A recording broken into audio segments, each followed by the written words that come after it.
Our family consists of 4 members, including our parents. Emily takes after our mom in terms of personality.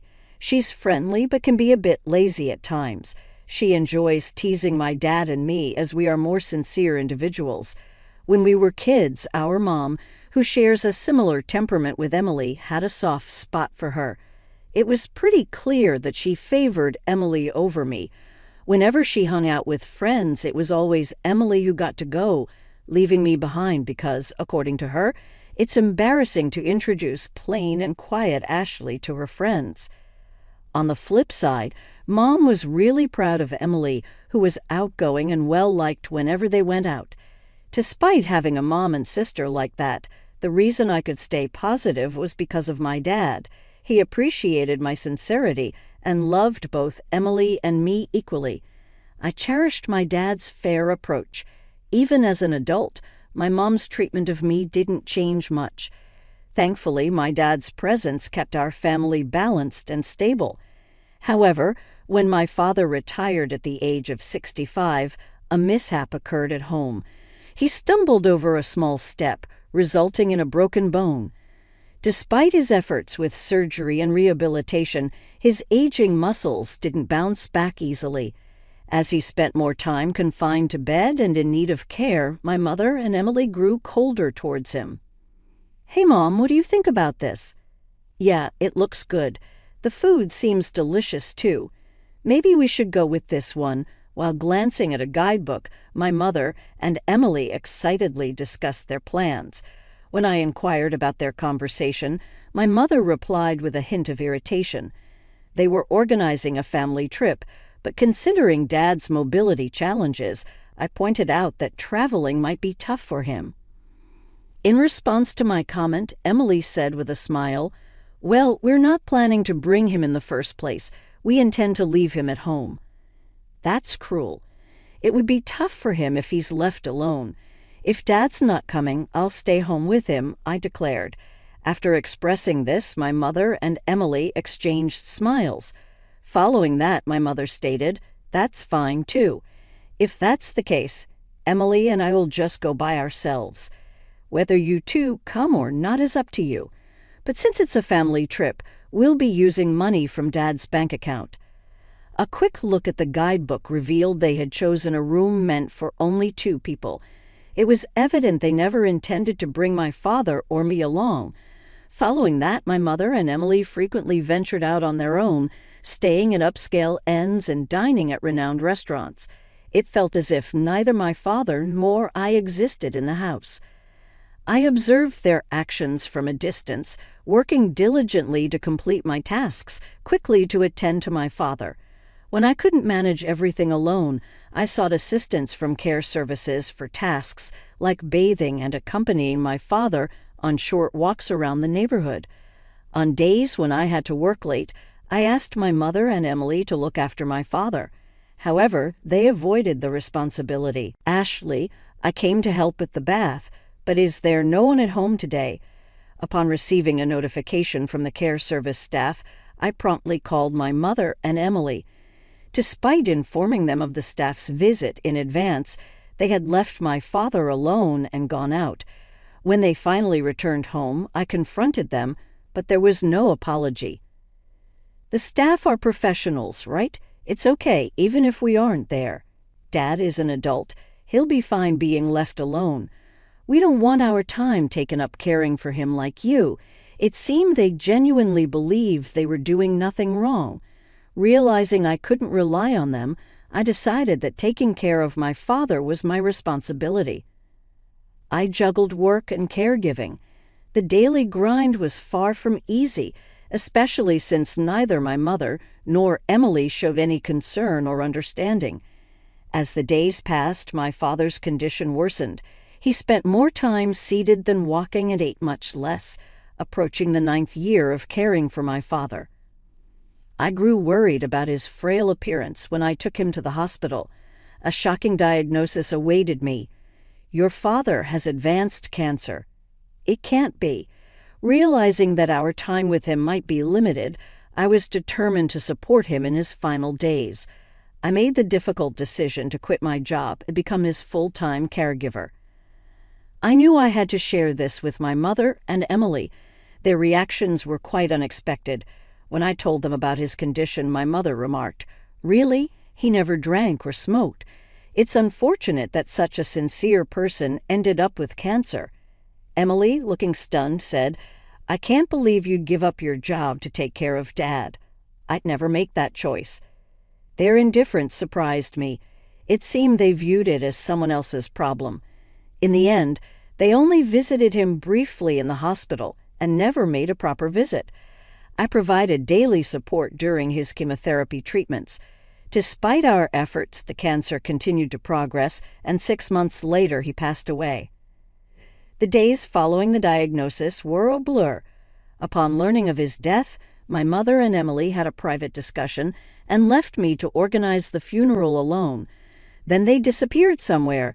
I didn't even have time to mourn my father, as I had to handle the funeral arrangements alone. As the funeral commenced, my mother took the stage to deliver the chief mourner's speech, despite not having contributed much. She put on a public face, irritating me, but the funeral proceeded smoothly. Exhausted as I returned home, my mother and Emily, who had already arrived, invited me to the living room, claiming they had something to discuss. Without considering my fatigue, my mother abruptly announced, "Regarding your father's inheritance, Emily and I will inherit this house and all other assets." Honestly, I wasn't in the mood to discuss inheritance on the day my father passed away. However, Emily chimed in, "We even have a proper will. Look." She proudly presented a document and began to explain. Right after Dad was admitted to the hospital, Mom and I visited him and had him sign this. It states that you won't inherit anything. Dad agreed to it immediately. With a smirk, Emily said, "After all the help you provided, it's so cold, right?" Maybe Dad, in the end, preferred me over his 2 serious elder daughters. Before I could respond, my mother interrupted with an inappropriate grin. "Clearly, Emily is more adorable. Though your father always stayed home and had no hobbies, he surely saved a lot, right, Mom? Even quit her job because of the inheritance, and I took some time off work to enjoy the inheritance for a while," Emily added. Without allowing me to say anything, they continued their conversation. My mother then informed me, "You who have no job won't get a penny from the inheritance. We plan to enjoy a vacation abroad for a while, so you should leave this place by then." Hastily, I countered, "Wait a minute. Do you genuinely believe what you're doing is right?" Without waiting for me to finish, both my mother and Emily firmly responded, "Shut your mouth. It's a waste of time trying to take the inheritance from us. With your father gone, we'll do as we please. Your role here is done. Please leave this house promptly." To think that after all I sacrificed for Dad, this is what I get. There was no need to go to such lengths for such an inept father. It's pointless to regret and think about it now. Upon hearing those words, any remaining bond I felt for my mother and Emily was completely severed.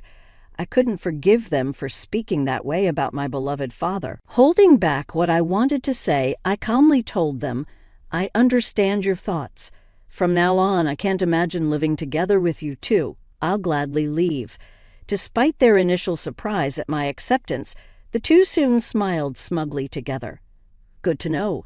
Once you leave this house, never rely on us again. Our relationship ends here. Whatever happens to you, we want no part in it. Don't even think of contacting us." Receiving this intense sentiment from my mother, I packed only my essentials and left the house. A few days after the inheritance discussion, something unexpected happened. I received a call from my mother, the same person who claimed she would cut off contact with me.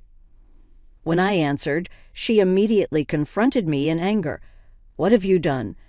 Where has all the money from your father's account gone? Why are you suddenly calling? Didn't you say you wouldn't contact me?" "Silence. This is an emergency. Return your father's savings immediately." "What are you talking about?" I left the passbook at the old house. I have no way of accessing it after I left. But the money in the account is definitely gone. Such a significant amount of his savings couldn't have disappeared so suddenly. I found it suspicious. Moving out swiftly without securing a job seemed to have led my mother to assume that I had mismanaged my father's money. "Mom, how haven't you ever checked the account balance before, huh?" "I haven't bothered with such things," she responded.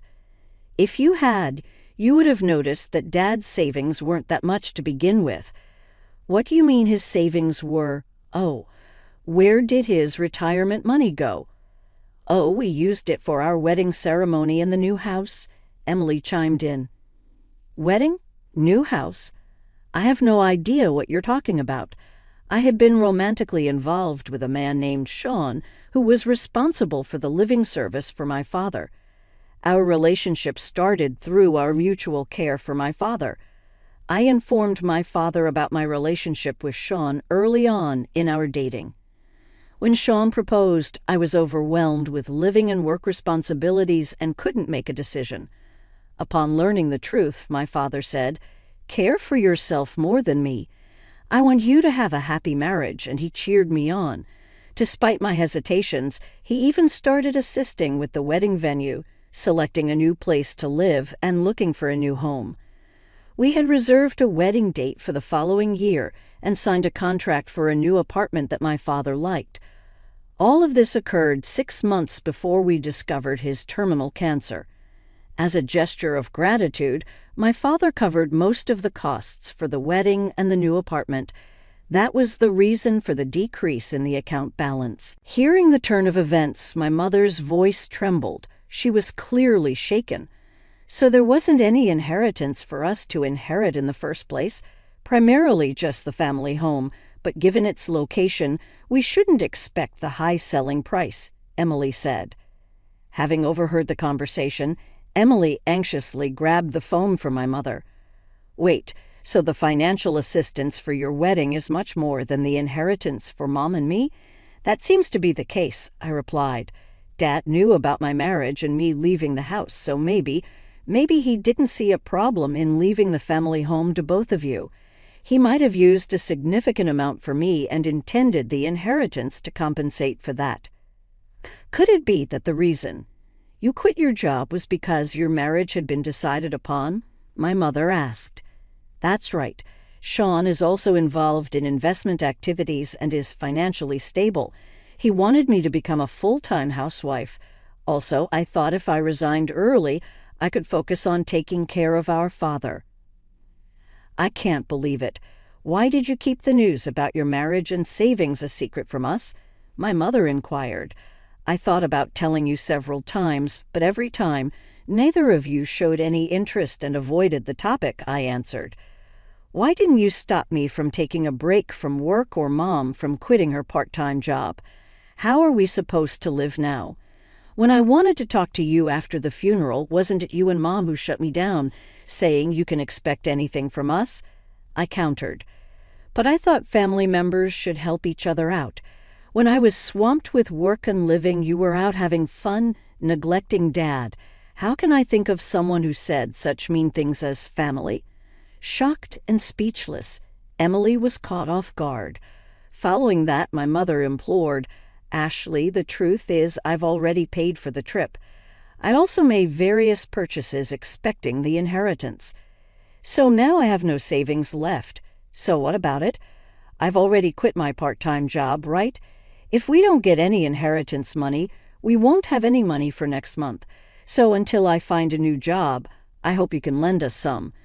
Without waiting for my mother to finish, I ended the call and blocked their numbers.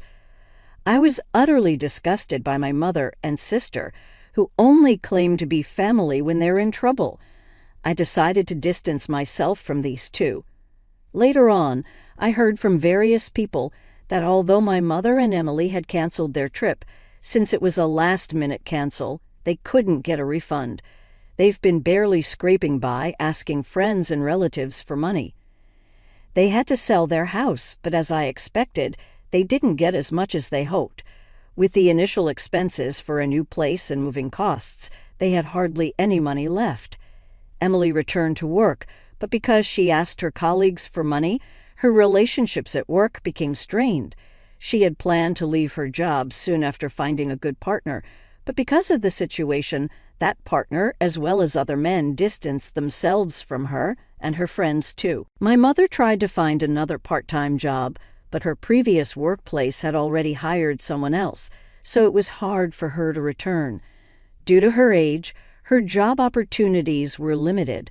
They managed their living expenses with my mother's meager part-time salary and Emily's earnings, slowly repaying their debts. Both of them seemed worn out.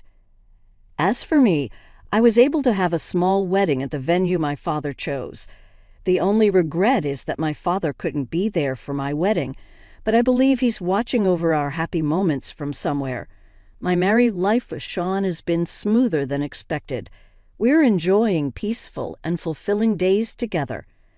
I'm eternally grateful to my father for supporting my relationship with Sean and giving me this opportunity. I've had to build a peaceful life with my husband, always remembering my gratitude to my father.